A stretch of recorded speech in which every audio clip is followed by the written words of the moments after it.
ইউটিউবে আর মিথ্যে গসিপ নয়, সত্য খবর পেতে সাবস্ক্রাইব করুন স্টার গল্প। তাহলে 2019 সালে ঢালিউড ইন্ডাস্ট্রিতে থাকছে দারুণ একটি চমক। সিয়াম পূজা রোশান এবার এক ছবিতে অভিনয় করতে যাচ্ছেন। ছবির নাম এখনও ঠিক হয়নি। নতুন এই ছবির খবর দিলেন প্রযোজনা প্রতিষ্ঠান জাজ মাল্টিমিডিয়ার চেয়ারম্যান আব্দুল আজিজ।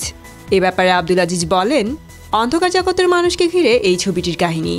উঠে আসবে রাজনীতি ও তাদের সন্ত্রাসী কর্মকাণ্ড। এটি সত্য ঘটনা অবলম্বনে ছবির মূল গল্প। তবে এখনও নাম ঠিক করা হয়নি এই সিনেমার। একটু সময় নিয়ে ভেবেচিন্তে ছবির নাম ঠিক করা হবে। এই ছবিতে সিয়াম পূজা ও রোশানের অভিনয়ের বিষয়টি চূড়ান্ত হওয়ার কথা বলেছেন এই প্রযোজক।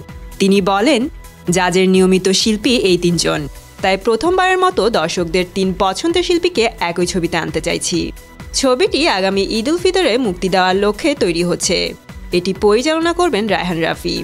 এখন রায়হান রাফি পরিচালক হিসেবে যে কতখানি দক্ষ এই বিষয়টা তো অলরেডি আমরা পোড়ামন 2 এবং দহন ছবিতে দেখে ফেলেছি।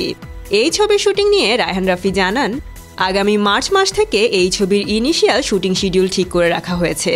ছবিতে অভিনয়ের বিষয়টি সিয়াম পূজা ও রোশান নিজেও নিশ্চিত করেছেন। রোশান বলেন, নতুন ছবিতে কাজের বিষয়ে আমার সঙ্গে আজিজ ভাইয়ের কথাবার্তা হয়েছে। কবে থেকে শুটিং শুরু হবে সেই বিষয়ে আলাপ হয়েছে। এছাড়া পূজাও এই ছবিতে অভিনয় করার ব্যাপারটি নিশ্চিত করেছেন। তিনি বলেন, কাজের বিষয়ে কথা হয়েছে, তবে ছবির গল্প শোনা হয়নি এখনো। ফেব্রুয়ারিতে আমার পরীক্ষা, আপাতত পড়াশোনা নিয়ে ব্যস্ত আছি। তো বন্ধুরা, সিয়াম পূজা রোশানকে এক ছবিতে দেখতে আপনারা কতখানি এক্সাইটেড? কমেন্ট করে জানিয়ে দিন আপনাদের মতামত। সাবস্ক্রাইব স্টার গল্প আর বেল আইকনে ক্লিক করতে ভুলবেন না।